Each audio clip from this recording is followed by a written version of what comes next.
there's no shortcuts to anything we do in business, and digital marketing is really no exception. You can reach a whole lot of people a lot faster, for sure. But when we skip these first parts, like, who is your audience? Welcome to the Sales Made Simple podcast. This podcast is dedicated to helping overwhelmed outdoor living professionals, landscapers, and hardscapers just like you increase your closing rate to over 75% without doubling your workload so you can build a seven-figure business that doesn't need you. I'm your host, Joshua Gillow. Let's dig in.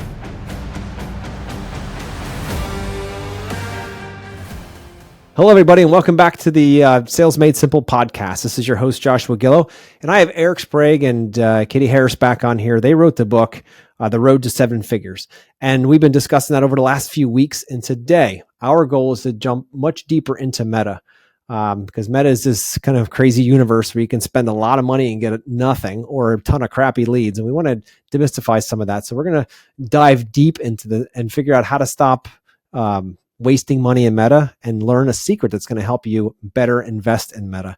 If you guys didn't get a chance to hear it, go back to last week's episode. We talked about how to stop wasting money and transform your marketing with these some game-changing strategies around Google and the social media and also into the website. But this week, we're going to dive much deeper into Meta. So guys, welcome back. Well, thank you.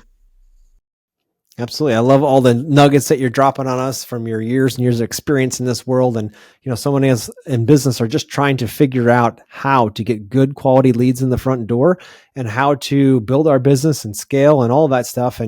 And we keep seeing everybody else around us dumping tons of money into Facebook. And we're like, okay, is this the right thing for us to do? And so today, my takeaways, what I want listeners to get today is, you know, when should you spend money on Facebook ads? Should you do like live shoots from your job sites? Does it really help you out at all? In Meta, you know, like how long does it take to get results from that? I know there's a lot of variables with this, but if we could set some expectations, hopefully the listeners out there can know how to be more purposeful in their investing in Meta and to see if it's a gigantic waste of money or whether it's a gigantic asset to their growth. So I'd love to talk to you about that. All right. Happens to be one of my favorite topics, so thank you very much. Meta is interesting, right? It is a meta universe for a reason because you just can get in there and navigate around. One of the things that people always say is, is anybody even on Facebook anymore? Should I even be on Facebook, right? Should I be on Facebook or Instagram or TikTok? Like, where's LinkedIn? Where should I be? And so I think to even start off the conversation, that's part of it, right? It's like, where are your clients? That's where you should be. So you don't have to do everything on social, but you do need to be where your clients are. So understanding like who is my audience and getting pretty clear on that is important. But we know that Facebook still converts better than any of the other social media platforms out there. There are still, it's where the bulk of people are at, and it works. There's different ways to use it, though. Like you have your organic, right? This is where you're building a brand and getting really consistent and making sure people know you and like you and trust you. And then you can go into groups. Like, how are you building your community in groups? Is that something that makes sense for your service or not? Eric has had some good success building a group, right? In his thing where people can come in there and get some more valuable information there. What are you doing with your ads? That's always a big question. How much should I spend? Am I getting the right audience? Are they the right kind of leads? You are most likely gonna sort through more leads in Meta, get more crap leads, than you are on Google, because we're totally disrupting somebody when we show something to them. We don't know where they're at in their sales journey, if this is something they need, whatever. We're being very disruptive. It's a very disruptive form of marketing to jump in there. So you're gonna have to know you're gonna sort through more junk than you would in some of the other lead sources. Then live, I mean, I would really like to dive into live for a minute because I'm a fan of live video for service companies. So. Okay, awesome. So I want to follow up before we get into the live side of things with a question that I that I hear all the time is, why do Facebook ad guys suck? Like, I don't mean suck just like that they're idiots, but they suck the money right out of your account and they don't like, hey, I told you to give you 100 leads this month. I gave you 100 leads. Yeah, but none of them could afford what I had and none of them wanted what I had, but I got a phone to ring. So how do you guys approach this differently that you're not just siphoning money out of their pocket, but actually bringing value? Really good question. Number one, I think we're too quick to get started on ads. Like, hey, I want to run an ad for landscaping services. Great. So Facebook guys, we'll say the Facebook guys, go make ads for your landscaping company, right? And they might say, oh, do you have a special you want to run with that? Yeah, I want to do this special. Great.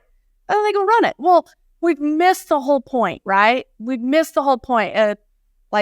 Tell me about your audience. What are the questions they typically ask you? What are their pain points? Who is your ideal client, right? Where do they hang out? Like all of this stuff, we get so quick to jump into ad campaigns that we don't take the time to really build the campaign. And that is number one. What is the goal of this campaign? We talked about that last week. Like you have to know, what is the goal? Do I want people to comment? Do I want people to fill out a form? Do I want people to message me? Like you've got to know what the goal of that is. And then you got to say, okay, what are we going to do? Is our audience big enough? Have we got our targeting set right? So you can go in with Facebook ads and Meta and you can do some pretty great targeting to people. So you can fine tune that targeting. But I think oftentimes, to answer your question, the biggest problem is we just start running ads blind and we don't spend enough time to know who's the audience, where do they hang out, what does your ideal client look like, right? What are your highest margin services that you offer? Are we being specific enough in the ad, right? Is it for one thing and not something generic? And if you can really get dialed in on the same page with your agency or whoever you're working with in your office to do that, you have much higher results. Like your results become much better because you're more identified. And then you let it roll, right? But honestly, if you're not seeing pretty good results in the first 60 days, if you're not starting to get some traction, like something needs to change, right? You've got to go in like offer's not right or targeting's not right or budget's not right. And so you don't want to just set things and let it run forever without good results. The good thing about social is you can pivot pretty quickly. So if something, you don't want to pivot every day, right? Because the algorithm needs time and we've got to get some consistency and things like that have to be true. But also, like we can pivot pretty fast here. So it shouldn't be a place that we're just continually dumping money without seeing some change in things, because we should be able to test stuff and get some better answers quicker. No, I love that. And it's so true. And, I think about, and we mentioned it last week, you mentioned video, right? Video being a very, very powerful way to connect with your audience and for them to kind of get to know you before they ever decide to spend $1 with you. So YouTube is a great place for that. And shooting video on job sites and even on finished projects, all that kind of stuff, testimonials, those things are very important. But you might not, that brings up a good point, right? You might not want to put your advertising dollars into Meta. You might want to put your advertising dollars into YouTube. Yep. Yeah, exactly. So you can point that money somewhere else. If you're trying to get the most value out of that money that it can provide, maybe Meta is not the place, maybe it is. But when you work on creating videos, when you work on creating blogs, you're creating evergreen content, which means content that is there for technically forever, versus the stuff if you go on to Facebook and you're doing Facebook ads, as soon as you stop paying for that campaign, it disappears. So I'm a big fan of multi-using our content, right? If we're going to go create a video, it should be embedded in a blog on your website. It should go up on your Google business profile. It should be on your social platforms, right? And then it should be on YouTube. Like we should be multi-using our content across multiple platforms, especially that evergreen stuff. Absolutely. And when you think about it, so again, depending on what you're trying to achieve, maybe Facebook is the place if it's very seasonal and you want to get out. But to your point, what I love about what you said earlier is about getting to know who you're talking to. I feel like in our industry, people see a problem. I don't have enough leads being the problem. they then take I say they put on the blindfold in marketing, and they say, okay, we've got ourselves a bow and arrow in our hands. We're going to put a blindfold on, be spun around 4 times and shoot an arrow just so we feel like we're doing something. And the chance of hitting a target is 0.000, right? The chance of, so if you don't know who you're speaking to, how can you possibly speak to them? You don't know their language. You don't know what they do. You don't know what they need to hear, what their pain points are, to your point. If we don't do that work first, just like we talked about a couple of weeks ago with systems, if we don't do the work first, we can never actually enjoy the fruits of that work. So slowing it down, doing an avatar, deep dive into your perfect client avatar, figure out exactly who it is, what they do, what they like and don't like, what they're looking for, what their pain points are. Now you can finally take that blindfold up a little bit and peek out underneath and see the target you're shooting at, and then learn through A/B testing, right? So that's when it comes to Facebook, it's not a solution to get the phone to ring. It takes a little bit of work first so that you can be effective with your strategy you're putting out there. I think, if you guys don't mind me breaking in for a sec, I think as a local service business, the ads are like the frosting on the cake, but they're not the cake. So the cake is me consistently in the free, let's use Facebook, right? You use that as an example. Like, to me, I built my whole carpet cleaning business on Sunday in 8.5 by 11 inserts in the Sunday newspaper, right? That's gone. Right? We all know that's gone. Facebook, in a way, is kind of the new newspaper for many, many people, right? And I want to get super involved. Like, there's all these groups. There's a group, a mom's group, and this group, and that group. You should be there, right? You should be there, like, adding value to that, all of these communities in the avatar that we know that these are probably homeowners. They're probably between 35 and 65, right? I'm laying all this groundwork. I'm building the actual cake part. So I'm getting recognized. I'm being seen as part of the community on Facebook because it's still somewhat local. And then all my ads, all my paid is the frosting on that cake, because they're like, I've already seen this company in my, Bad Moms of Rancho Cucamonga or whatever, right? So, like, to me, it's like the ads aren't very fruitful unless you've done all of your foundational work first. Katie might not agree with that. No, I do. I 100% agree with you. But people, we want to like quick solution, right? We're like, oh, I'm just gonna go buy some ads on Facebook, and that's gonna bring me leads. Like, there's no shortcuts to anything we do in business, and digital marketing is really no exception. You can expedite things, and you can reach a whole lot of people a lot faster, for sure.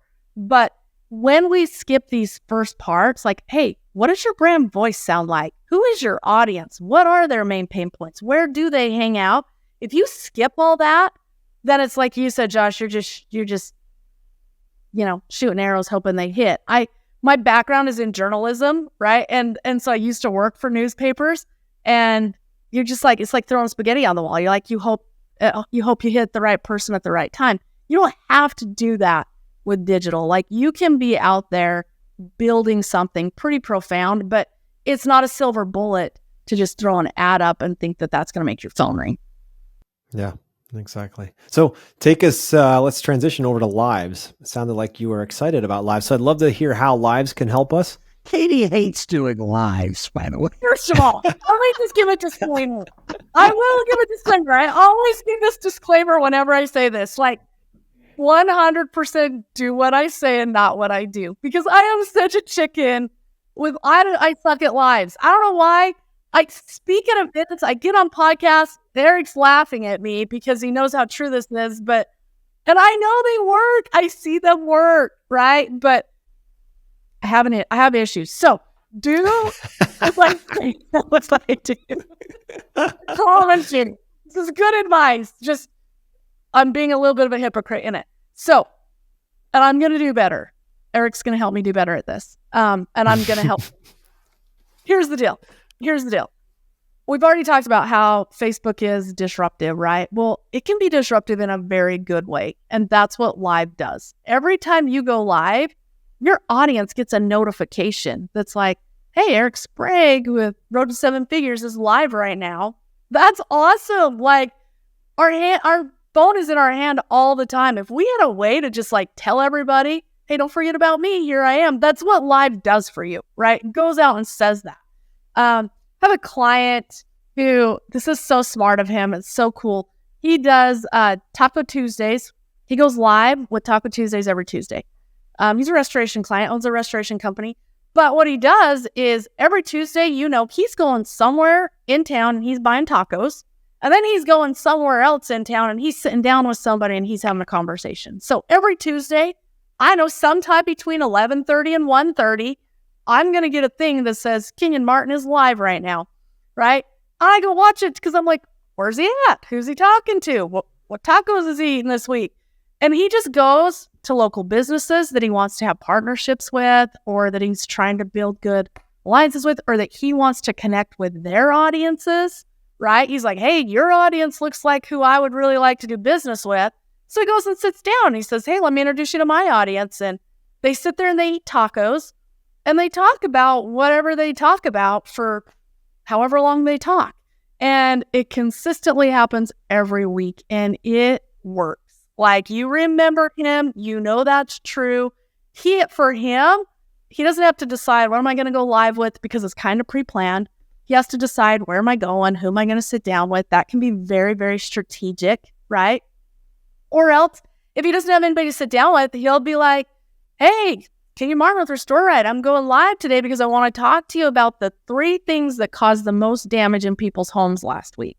And he's like, we got a problem. It's starting to get cold outside. You got to unhook your hoses. Now he's just adding value to his audience. He's like, I love you guys, but I don't want to come to your house because your basement floods. So go unhook your hoses. Like, it's super cool, the things that we can do when we're live that people want to hear. So, if you just finished landscaping somebody's yard and they got this awesome water feature, right? Like, do a home feature every week where you're like, hey, I am live. I want to show you my favorite thing we did this week. And you just show them and talk to them and let them hear you and see you. It's so powerful, right?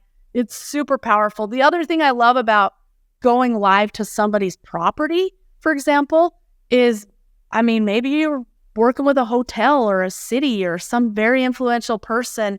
Like, if you get permission to go live at their place, you're basically telling every other person that might be that avatar as well, hey, I already work here. Like, you can already trust me. Yep. Like, the city already hired me. You can hire me too. Whatever. Yep. I think live to me is super underutilized. And I know why. I know why it's underutilized. Like, some of us are big fat chickens. I understand.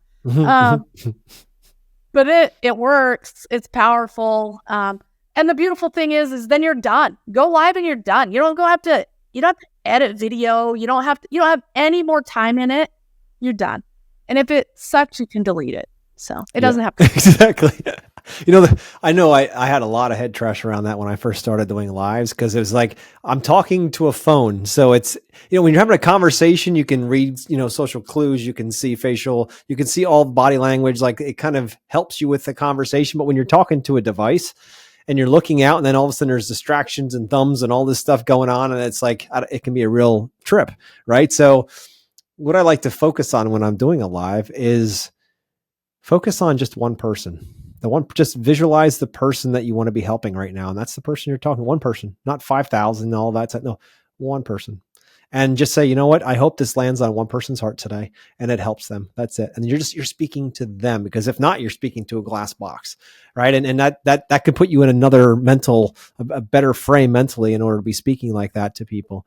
But, lives are great ways I love it. I'm glad that you're a big proponent of it, because it does get you out there right away and it pops up to the top, because Facebook wants engagement. It doesn't get better than that. And honestly, people want to do business with people they like.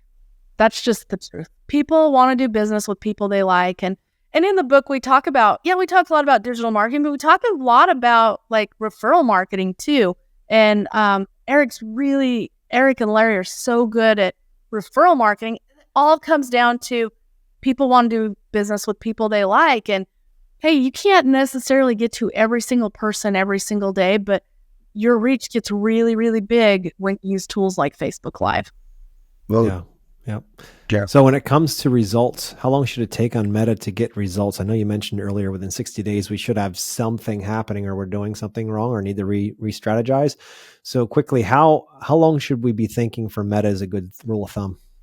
Honestly, I'm evaluating what's happening on Meta every 30 days to just say, because I can pivot so quickly, right? If nothing is getting traction, because the audience is so big on Meta, if nothing's getting traction, if it's just not coming, if the leads are all wrong, right? Like, you don't need to keep that running for long. You don't need to just keep putting money at that. Like, pivot, try something new, do some testing, get something different. But if you just continually see these are all the wrong leads, then something's wrong with your messaging or something's wrong with your targeting.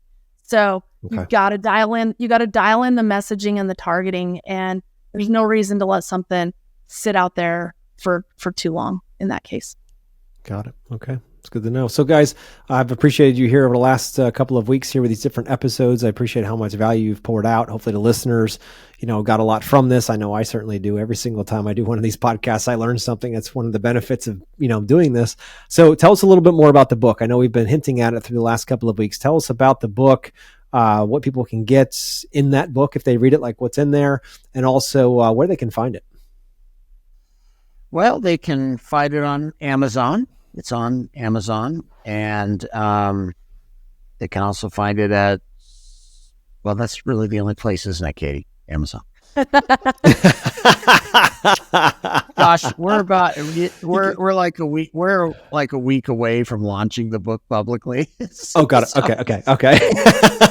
By the time this airs, it'll be available. Yeah. All you gotta do is reach out to me or Eric, and we will get that book in your hands for sure. Reach out to see, this is why I have Katie here for my marketing. But look, the reason that Katie and I wrote the book, you talked about what's in the book, is, look, I think all three of us here, we've had a bunch of successes. We've had a bunch of probably more failure than success. We talked about that early on. Oh, yeah. And what we recognize, because I'm coaching a lot of people all day, every day, and I just kept seeing the same mistakes and the same things that they didn't understand, right? These are hardworking, smart people who just were never getting the result that they desired because they didn't have a roadmap to do so. And Katie and I sat down and tried to lay out a roadmap for that hardworking, smart person who just didn't feel like they were getting where they wanted to go, right? We talked about it in the first episode. They start stalling out.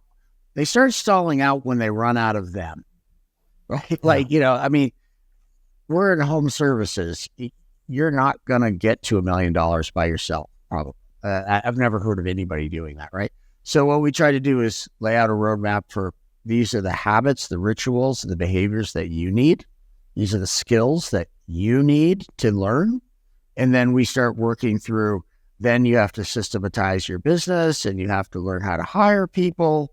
And then obviously you have to get the phone to ring. So then all of Katie's marketing portions, now we're starting to get bigger, and you're going to have to change as a human being to not be the doer and now be the leader. And then you're going to have to grow a team to be able to do this. So the point of the book was to give people that, the title is very intentional. It's The Road to Seven Figures, and the book is the map, is what it really is boiled down to be.